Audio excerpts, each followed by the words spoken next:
and welcome back to the Let's Navigate and Explore podcast. On episode 7, I sit down with the two best guys from Doral Lincoln, Miguel Otero, our GM, and Rolando Garcia, our new car sales manager. Talk about Lincoln of Cutler Bay, the new challenges presented to Doral Lincoln, and I get to know these two guys a little bit deeper. So hope you guys enjoy.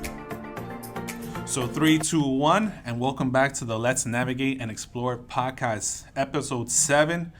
I have a special treat today. I am sitting down with the general manager of Doral Lincoln, Miguel Otero, the new car sales manager from Doral Lincoln, Rolly, and soon to be, but you are the new car sales manager for Lincoln of Cutler Bay. So happy Friday, guys. How's everybody doing today? Excellent. Awesome. I love the way he calls you Rolly, huh? Rolly, from Lincoln of Cutler Bay, back here and keep him as long as possible. Rolly, what are you expecting over there Labor Day? Hopefully we're gonna have a lot of customers stopping by. They want to see the new store. But we're still not officially open, right? We're still waiting on our license. Correct. So we're just waiting, and a lot of customers getting to the store, asking questions, see the card. So they are really they really appreciate that Louis opened another store close to the key. So they love the facility that they can come to the store a little bit more close. But we're expecting a huge weekend. I've been working for Doral for the last 7 years, and always this weekend is one of the most important. So absolutely, we always have a lot of customers coming in, and we're selling a lot of cars. So we're expecting. We're noticing the community over there is really accepting. Absolutely. They're embracing the new Lincoln dealership in that area. No, yeah. I mean, a lot of people are just stopping by to see what we're doing. Yeah, they're just asking, hey, you guys are open yet? Well, I'm ready to come to do service. We can see the cars, we can drive the car, and then the customers are excited in the area. So funny little story. I was moving into Cutler Bay. I was grabbing my stuff on my car, and a guy just pulls in. I walk in, and starts talking to me about he's interested in a car, and then all of a sudden I'm like, I'm the marketing guy. I don't, shout out to you guys for the sales team because, having someone there and push you and ask you, challenging questions is something, I'm not, used to. I don't have that type of experience, but selling a car, having someone confront you, this, that, mileage, give me numbers, pretty, it's not as easy as people might seem it is.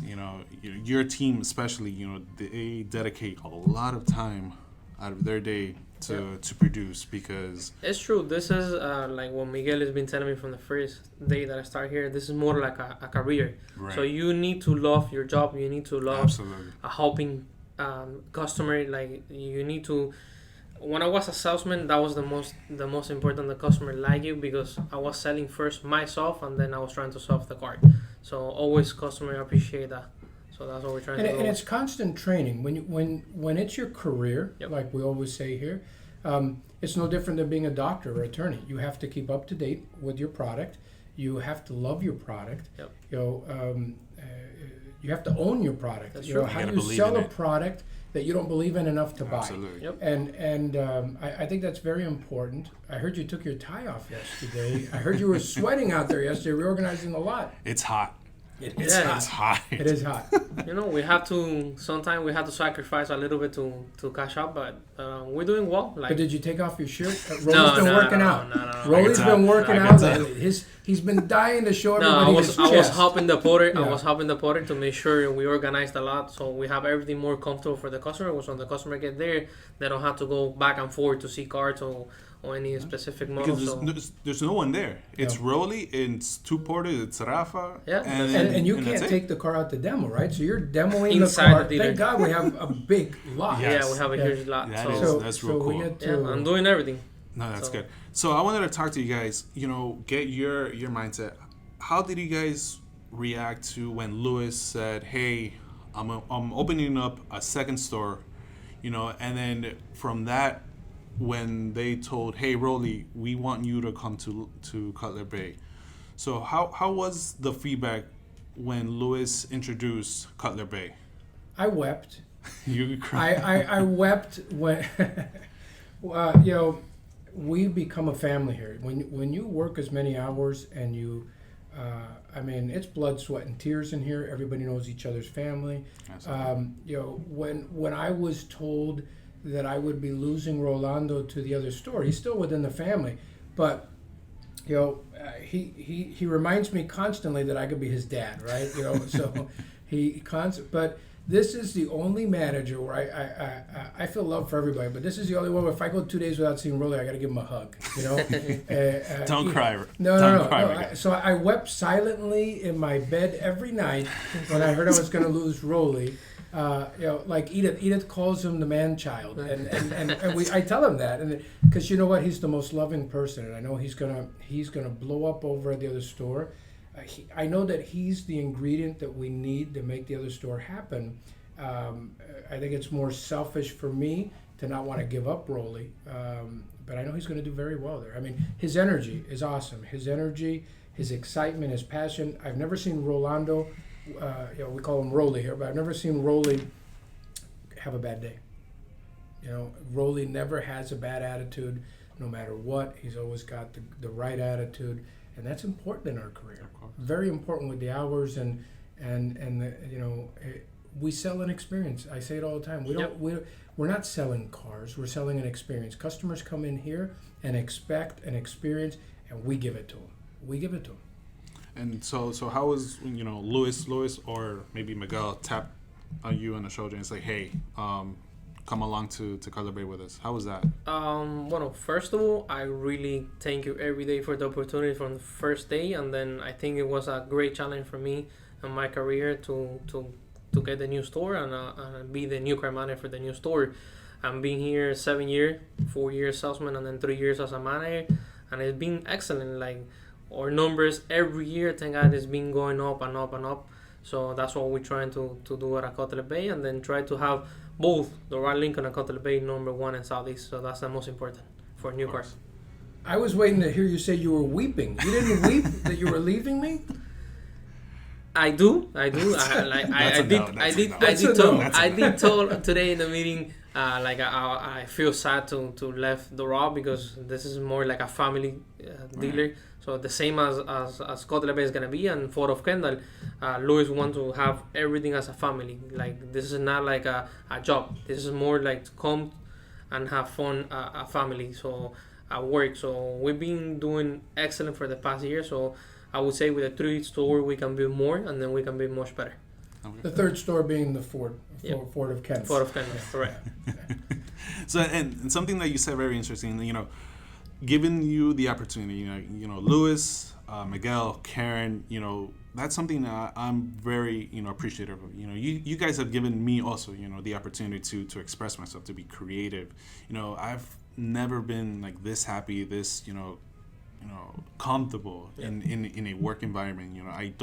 There's not a day that I come to work, just mad or pissed off or not liking my job. For the first time, and I could really say this, for the first time in a very long time, I enjoy going to work every single day. Things are crazy right now with Cutler Bay. Everybody's pulling me from all the corners. You especially, my guy. You got to make sure that Doral Lincoln, doesn't skip a beat. Yep. Steve at Ford, is making sure that his store doesn't suffer, because that store before we took over was on the floor. And now it's #1. So, kudos to Louis and his aggressive mindset of, seeing an opportunity and making the best out of it. So what now, Miguel, for you is the biggest challenge? We have Color Bay opening up. Now what is the biggest challenge for you right now? The biggest challenge, I think, for the last 10 years, we've really been the only ones in Dade County. So we've been the only Lincoln dealership in Dade County. That's #1. But I think really the toughest part is splitting your team in half. So we've 12 years developed this strong team here at Doral Lincoln to make us #1 in the Southeast. Yep. 4th in the country. Now you're splitting your team in half, so you're bringing on new management, new staff into our store to replace Rolly and Pepe that have gone to the store. So now the replacements, you have to teach them our culture, which by trial and error, it took 12 years to develop. And it comes with a lot of trial and error, and I think that's what makes us unique. So I think that's probably going to be my hardest challenge. We'll reinvent ourselves. So we'll continue, to try to be number one in the country. And I think that's going to be a lot easier than to have to build the team up again in a short amount of time. Right. Well, we'll wrap it up with this. What do you see, Miguel, and also you, Rolly, as to the future of Lincoln? Because the Aviator just came out. We have the Corsair that took over the Charlie. Ford is inventing themselves. They're pushing out different models as well. They got the electric Mach-E, they got the Mach 1, they got the Bronco coming out. What in your eyes can Lincoln, from the luxury standpoint, say that, hey, look at us as well, let's not fall behind? What do you see? I think with the new plug-in hybrid, because that's going to be the future. Most of the cars are going to be hybrid or plug-in hybrid, so that will help us. Like the Aviator now, they just start coming to the market, and then hopefully the Corsair plug-in hybrid, that will be a car really to step it up for the next level, because the Corsair is not going to be that expensive as the Aviator what it is. So I think that would be the perfect car, and I'm pretty sure Lincoln is already trying to produce new vehicles as well. So correct. I mean, we need an all-electric car. Again, we've been through something similar back in 2009, 2010, when Ford decided to scrap Mercury. Yep. Mm-hmm. And we went from having a full lineup to just a few Lincolns, a handful of Lincolns, and it worked out well. It was a struggle at the beginning, but Lincoln is a great product. Yep. It has evolved in the last decade to a beautiful car, and every time a new person walks in there that has not seen Lincoln in the last 10, 15 years, they're odd. They can't believe it's a Lincoln. I can't go to Publix without somebody making a comment about the car I'm driving, and they're shocked, they're surprised. It's not your grandfather's car anymore. No. Yep. So while Lincoln is revamping Ford, yes, it'll be a little bit of a struggle, but it's not like they're leaving us with no product to sell, in the sense that it's still a great product. Absolutely. It's not that difficult to build the value in these vehicles. And it's crazy, before coming here to Doral Lincoln, my knowledge of the Lincoln vehicle was very, limited. I really never saw Lincolns on the road until... Now actually, every day. Exactly. You see the Navigator, you see the Aviator, you see the Zebras. It's out there, and Lincoln has done a really good job here in South Florida. So absolutely. So I always wrap my podcast with questions to get my guests to think. So I have 2 questions for each of you. Okay. Read them out loud. They're PG, don't worry. And and I want your answers. So read them out loud. Rolly? Miguel? Yeah, okay. I didn't get much time to think about it. Okay. So this one says, would you rather have a rewind button or a pause button for your life? Wow, that's a tough question, no? Makes you think. It does make you think. I would have to, my first instinct would be to say rewind button. But honestly, I think in life sometimes we need that pause button. Sometimes you need to pause for a second to think before you speak. I think in this information age that we live in now, everything is so quick, that sometimes you need that pause button to think about it before you make the decision. The other one, would you rather only hear one song for the rest of your life or only watch one TV show or movie? Oh, wow. Wow, no, I you know what? I love music, I love movies, so I'm going to say one TV show. One TV show. Just one TV show for the rest of your life. But then I get all the music, right? I mean, I get the variety of music and the variety of movies. Dude, you're talking to a man who's been married almost 40 years. I can handle, if I can handle the same wife for 40 years, I think I can handle the same TV show. Rolly. If you were reading the story of your life and you got the present day, would you keep reading knowing you cannot change anything you read? So that's kind of tough, to be honest, because you That's have deep, dude. exactly. So you need to always try to do something new, change will make you go up and go so big. So you will continue reading? Of course. Wow. Of course. Yeah, you have to. I can't. I don't know. You have to make change on some time, like. But what if you read something? No. But you're not reading that right. So you're reading your story from you're the reading very your story, beginning. but do you want to know what's in your future, Exactly. or do you want to?